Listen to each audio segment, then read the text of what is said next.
Em 1951, Tolkien escreve ao que viria a ser o seu editor do Senhor dos Anéis, explicando sobre o que tratava toda a sua mitologia. E ele fala assim numa carta: seja como for, todo esse material diz respeito principalmente à queda, à mortalidade e à máquina.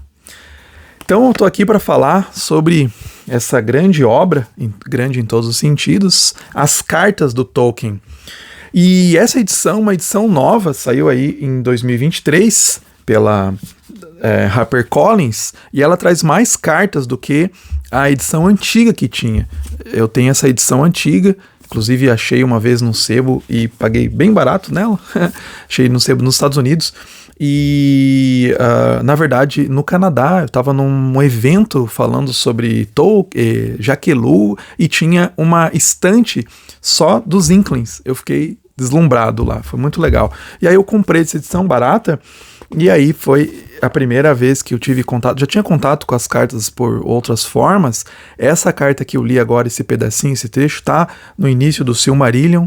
Então, dessas novas edições do Silmarillion, né, também, pela HarperCollins. Mas aí foi lançado essa nova edição aqui, capa dura, tal, toda bonita. Ela é muito, um acabamento assim, muito, muito bom, né? Muito bem feito. E é legal porque, o que eu gosto de ler nas cartas? Porque ler cartas de um escritor? Eu acho que assim, um primeiro momento você lê os textos do autor, aí você começa a ficar interessado na vida de um autor, qualquer autor que seja, e aí você parte para as biografias. Eu acho que é o próximo passo, né? E a gente tem boas biografias do Tolkien aqui. Tem essa aqui, do Carpenter, né? Muito bonita também, lançado pela HarperCollins, acho que já tem uma edição nova, uma boa biografia. A gente tem essa do Michael White, não é tão boa assim, né? Mas assim, ainda assim tem coisas interessantes. Mas eu prefiro do Carpenter. E aí você depois começa a partir para estudos, né? Normalmente quando você se interessa, um pouquinho mais aprofundado, você quer saber um pouquinho mais, né? Sobre o autor, sobre a visão, estudos relacionados à obra. E a gente tem também muitos, né? Tem muito interesse do Tolkien no Brasil, no mundo, né? Então a gente tem muitas obras interessantes, umas que eu vou mencionar aqui, algumas de passagem que eu gosto muito, né? O Messias Vem à Terra-média, uma perspectiva cristã, protestante, né? Do Philip Ryken, que ele vai trazendo a imagem do tríplice ofício de Cristo no Senhor dos Anéis, né? Então a figura aí de como profeta, como rei, né? Tal, na obra do Senhor dos Anéis especificamente. A gente tem esse aqui, que saiu recentemente aqui no Brasil, né? Já é uma obra aí um pouco mais antiga, mas bem interessante, que é do Beardsley, que é um grande intérprete do Tolkien, né? Um grande historiador e pesquisador da obra do Tolkien, e aqui ele fala sobre o mito santificador de Tolkien, algumas visões então sobre esse universo, a simbologia e tal, que está presente. Também é um pouquinho para você se aprofundar um pouco mais, né? Aí você ajuda, você tem essa aqui, que é Tolkien, a Grande Guerra, do John Garth, que vai mostrando esse impacto da Primeira Guerra nos escritos do Tolkien. Essa aqui que também é do Colin Durrier, que mostra um pouquinho sobre também o Lewis, como que influenciou também na obra do Lewis. Também eu gosto muito do Colin Durrier, tudo que ele escreve, né? Ele tem aí biografia, textos sobre a amizade, né? O dom da amizade do Lewis e do Tolkien. Temos esse aqui, Joseph Laconte, um Hobbit, um guarda-roupa e uma grande guerra, também falando do impacto da guerra. Todos esses são livros muito agradáveis de se ler, tá? Aí você tem coisas mais pesadas, né? Como esse aqui não temos ainda em português, que é um companion anotado do Senhor dos Anéis. Aí gostei muito, são dois especialistas, Wayne Hammond e Christine School, são dois especialistas de mão cheia na obra do Tolkien. E aí um outro caminho também é ler as cartas. Às vezes é um território meio árido, assim, para quem não quer se aprofundar tanto, assim, né? Então, mas quando você gosta de um autor, de um escritor, você vê umas outras perspectivas que você não percebe lendo somente biografias, porque biografia sempre é um recorte. Toda biografia, todo estudo, ele é um recorte. As cartas acabam sendo recortes, porque aqui está escrito, são selecionadas e editadas pelo Humphrey Carpenter, que fez a biografia, com assistência do filho do Tolkien, o Christopher Tolkien, o grande herdeiro aí das obras, herdeiro intelectual das obras do seu pai. Então, assim, é uma seleção também, apresenta alguns lados, algumas coisas, alguma visão que você quer construir sobre o autor. Também é uma construção. Mas eu acho que você ainda consegue captar alguns elos, alguns momentos da vida do autor. É uma verdadeira janela para a gente ver a vida do autor, a vida cotidiana de um autor. Então eu gosto muito disso. O Tolkien, pelo menos não tenho conhecimento que ele tenha diários, né? Mas ele era um cara que escrevia demais. Escrevia cartas, bastante cartas. O Lewis também era assim. O Lewis tem os diários, a autobiografia e tal, né? Mas o Tolkien, ele escrevia muitas cartas. Então é legal você olhar, né, isso. Então você percebe, por exemplo, uma das coisas que me chamou bastante a atenção é como ele era bastante carinhoso com os seus filhos, né? Então tem uma carta que ele escreve para o Michael, seu filho Michael, em novembro de 1941, então estava acontecendo a guerra, o filho dele tinha sido destacado para a guerra, e ele fala assim, vamos reforçar a nossa esperança e a nossa fé. A ligação entre o pai e um filho não é apenas de carne mortal.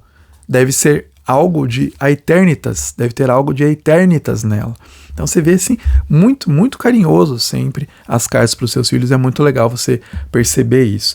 Eu fui para as cartas, o meu interesse é um interesse de pesquisa, tá? Eu fui para as cartas para ler sobre a questão da tecnologia, principalmente, né? Essa é meu interesse de pesquisa no Tolkien, a visão dele de tecnologia. O Tolkien tinha até ele usava o termo máquina para tecnologia. Alguns escritores, inclusive alguns escritores católicos, eles utilizavam esse termo para tecnologia, a máquina. Então é mais do que simplesmente o artefato ali, né, o gadget, mas às vezes é a construção, a ideia.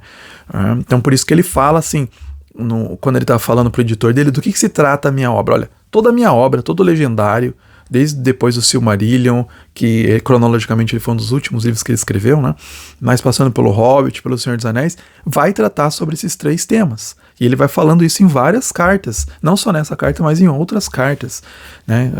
Dessa carta pro seu editor, né? Que é a queda, a mortalidade e a máquina. Então a queda também é muito importante, né? A visão, né, do ser humano caído, a visão da mortalidade, né? Várias pessoas tentando buscar a imortalidade de modo artificial, onde ele fala até nesse momento como é uma estupidez tentar buscar a imortalidade por meios artificiais. Tolkien tinha essa crítica bastante grande ao transhumanismo da época, apesar de ele não usar esse termo, né, mas ele tá criticando bastante, inclusive vai ser o tema de um livro aí que eu estou escrevendo, vamos ver se sai ano que vem, 2025, mas é esse interesse muito grande que eu tenho dessa relação, dessa crítica que ele fazia ao transhumanismo, falando dos orcs, que são, né, uma deturpação, falando de um anel, que é um aparato tecnológico. Inclusive, algumas pessoas na época falavam, você está falando sobre a bomba atômica, o anel, né, que tem esse poder.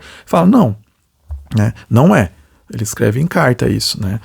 Até porque ele fala, toda a gestação do meu legendário, né, do meu universo, ocorreu antes da bomba atômica. Né? Então não tem a ver com a bomba atômica. Né? Então ele fala assim que as palavras dele na carta, a minha história não é uma alegoria do poder atômico, mas de poder, principalmente da dominação. Um termo que é muito caro, né, também ao seu amigo Lewis. A questão da dominação, é muito forte isso. Então Sauron, primeiro lá já Morgoth, depois Sauron, sempre essa busca pela dominação, por dominar outras pessoas, por dominar a natureza. Né? Então essa busca, ou para dominar inclusive a mortalidade. Porque o anel vai deixando a pessoa, estendendo a duração da sua vida, mas ao custo, né, de toda a liberdade, de um custo da sua saúde mesmo, porque a pessoa vai ficando totalmente, até vai sendo deturpada, né, vai decaindo a sua natureza, né. Então ele fala, né, que na Segunda Guerra, fazendo esses paralelos, né, fala que agora, escrevendo para um dos filhos dele, para o Christopher, fala que a gente está tentando conquistar, agora na Segunda Guerra Mundial, Sauron com o anel. Né? Então tentando conquistar Sauron na figura de um Hitler usando o anel. E ele mostra no Senhor dos Anéis que esse não é o caminho que se deve seguir. Né? Então o que acontece? O que vai acontecer? Vão ser gerados novos Saurons. E vão tornar homens e elfos em orcs, em instrumentos do mal, em coisas deturpadas. Né? Então essa era a crítica que ele fazia, nessa busca, depois da engenharia genética, de transformar o ser humano para ele viver mais, vai gerar novos orcs. Né? E então, o que ele chama, né, a Primeira Guerra, a Segunda Guerra, ele chama a Primeira Guerra das Máquinas. Ele fala, o que acontece? Qual que é a conclusão, o resultado dessa Primeira Guerra das Máquinas? Que as máquinas vão ficar no poder. Né? A única coisa que é triunfante são as próprias máquinas. E o ser humano vai vivendo numa sociedade ruim, negativa, com poluição, com sujeira. Né? Ele fala numa carta, ele fala assim, eu sou um hobbit, não gosto das coisas aí que tem, da tecnologia, dos carros. Ele chamava até o motor de combustão inferna, para falar mal, falava bastante mal dos carros, tinha um amor pelas árvores, e as árvores sendo cortadas, sendo destruídas. Ele tem críticas ao próprio imperialismo inglês, que às vezes a pessoa fala, o cara é conservador, então, né, as pautas, ele defende com unhas e dentes a Revolução Industrial, defende com unhas e dentes a tecnologia, defende com unhas e dentes o imperialismo, que a gente vê às vezes em muitos conservadores, isso, né, tradicionalistas que defendem ali um passado imaginado. O Tolkien, então ele é contra, ele critica, né, a tecnologia, critica a Revolução Industrial. Claro que ele tem essa volta, né, a uma era idílica, né, como um hobbit, vê como um hobbit e tal, tranquilamente, né, mas ele vê que a sociedade tecnológica, você observa nessas cartas, tem deturpado a vida, tem trazido uma vida ruim. Né, tem trazido guerra, tem aumentado, a tecnologia aumentou muito o morticídio nas guerras. Né, então as mortes são muito aumentadas por causa das tecnologias. Então você está vendo, ele fala uma hora, ele critica, né, os cientistas que possibilitaram a bomba atômica, vai criticar isso, fala por que os caras justo nesse momento estão pesquisando, estão mostrando isso. Né? Então os físicos ali, ele bate bastante. Né? Então assim, ele vai falar bastante sobre o cristianismo, né, sobre o seu catolicismo, por isso que são cartas bem pessoais, né, de mostrar as ideias dele com relação à religião, enfim, né, sobre toda a concepção da sua obra. A gente vai acompanhando ao longo dos anos aí toda a concepção da sua obra. Isso é muito legal, né? Você vai vendo como ele vai fazendo, né? Começa lá as cartas começam em 1916, na verdade, 1914, então justamente, né, ali pouco antes, né, da Primeira Guerra, no início da Primeira Guerra. Então a gente vai acompanhando isso e vai até as cartas avançam até a sua morte. Então tem a última carta, ele é escrita dias antes dele vir a falecer, né? Ele vai contando as dificuldades da velhice, mas também as alegrias da sua obra, que foi muito bem vendida, né? Ele vivendo com esses rendimentos aí. Então recomendadíssimo, né? Para todos os fãs do Tolkien, é muito gostoso de ler, é muito agradável de ler, e teve dias assim que eu fiquei tão realmente empolgado que eu li 200 páginas, são 700 páginas, mais, né, contando notas e os índices no final, índice remissivo. Então, mas tem partes que você quer saber o que está acontecendo, o que vai acontecer, né? Mesmo que você já conheça bastante a vida do Tolkien, mas você quer ver o que ele vai dizer sobre os temas, e qualquer chave de entrada que você vai fazer aqui, eu recomendo até, às vezes você lê como chave de entrada, você presta mais atenção em algumas coisas, né? Então eu tinha essa intenção de ver o que ele falava sobre queda, o que ele falava sobre tecnologia, então foi principalmente essa entrada, às vezes algumas questões sobre o cristianismo e tal, né? Então essa foi a minha entrada, então minhas marcações estão mais nesse sentido, apesar de que algumas eu marquei do relacionamento, como ele falava, né, querido com seus filhos e tal, também marquei. Então fica aqui minha recomendação, meu comentário sobre essa obra muito bem acabada, né, muito bem editada e bem interessante, até as novas cartas. Eu não fiz essa comparação que novas cartas que entraram, né, mas realmente, né, você tem um grande aumento aí das cartas anteriormente, cartas que estavam. E sim, tem muito mais cartas, né? Isso aqui é uma seleção.